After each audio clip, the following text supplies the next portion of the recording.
5 seconds to go.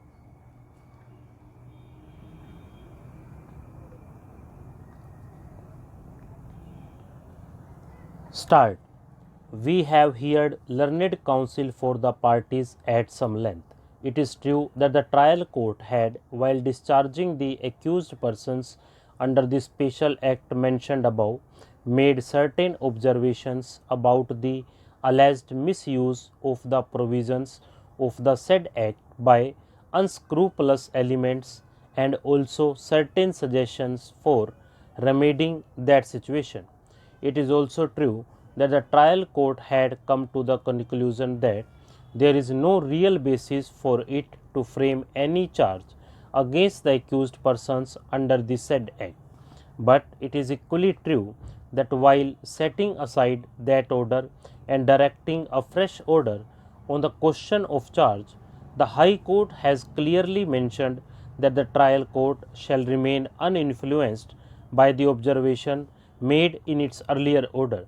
That observation is, in the opinion of the High Court, a sufficient safeguard against any possible prejudice to the complainant appellant herein, making transfer of the case from the court at Rohini to any other court unnecessary.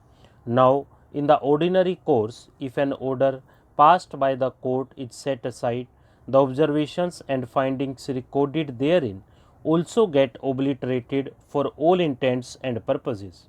So, also, if the High Court makes the position clear that any such observation shall not influence the court concerned while making a fresh order, the same should ordinarily put the matter beyond the pale of any controversy.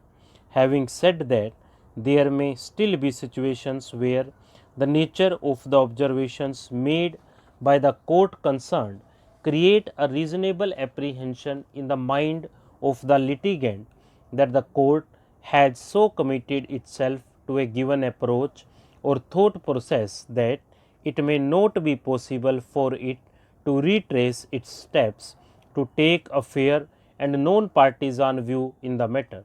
The present appears to be one such case where, despite the safeguards provided by the High Court's observations, the apprehension of the complainant continues to subsist.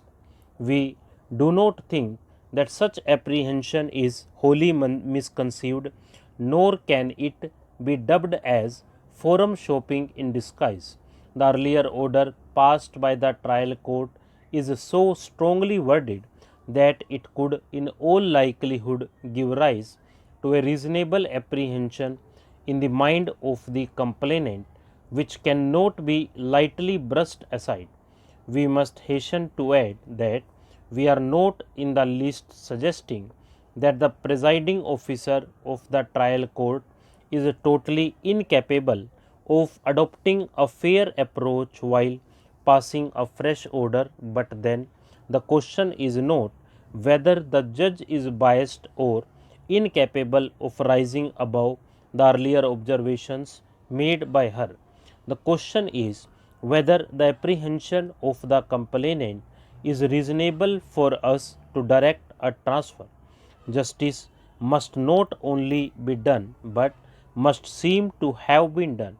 A lurking suspicion in the mind of the complainant will leave him with a brooding sense of having suffered injustice, not because he had no case, but because the presiding officer had a preconceived notion about it. Stop.